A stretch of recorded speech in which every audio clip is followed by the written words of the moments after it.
அரியலூரில் அந்த மீட்டிங் முடிச்சுட்டு பெரம்பலூர் போகிறதுக்கு முன்னாடி அந்த பெரம்பலூர் போலீஸ் வந்து எங்களை அலர்ட் பண்ணாங்க. சரிங்க, கூட்டம் கொஞ்சம் ஜாஸ்தியாக இருக்குது, லேட் ஆகிடுச்சு, வராதிங்க அப்படின்ட்டு.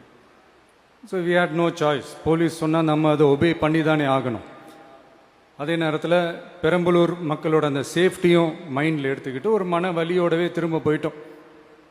அதுக்கப்புறம் பெரம்பலூர் தொகுதி மக்களுக்கு மன்னிப்பும் கேட்டோம்.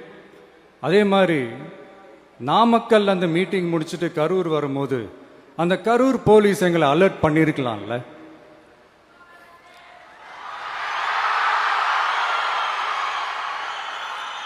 இல்லை சார், இங்கே எதிர்பார்த்ததை விட கொஞ்சம் கூட்டம் அதிகமாக இருக்குது, கண்ட்ரோல் பண்ண முடியல, வராதிங்க. அண்ட் போலீஸ் நினச்சா அவங்க அந்த மீட்டிங்கே கேன்சல் பண்ணலாம். ஏதோ தப்பாக இருக்குது, ஏதோ தப்பாக தோணுது அப்படின்னு நினச்சிட்டாலே they have all the rights to cancel the meeting. எங்ககிட்ட கேட்கணும்லாம் ஒன்றும் அவசியமே கிடையாது.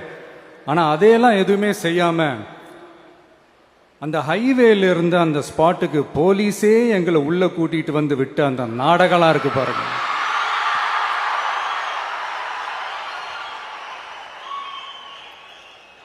நம்பிட்டேங்க, முழுசாக நம்பிட்டேன். அன்னைக்கு இருந்த அந்த கரூர் போலீஸ் பேசும்போது தேங்க்ஸ்லாம் சொன்னேன் அவங்களுக்கு. எனக்கு தெரியாது இப்படி ஒரு நாடகம் நடக்கும். இதுக்கெல்லாம் யார் காரணம்?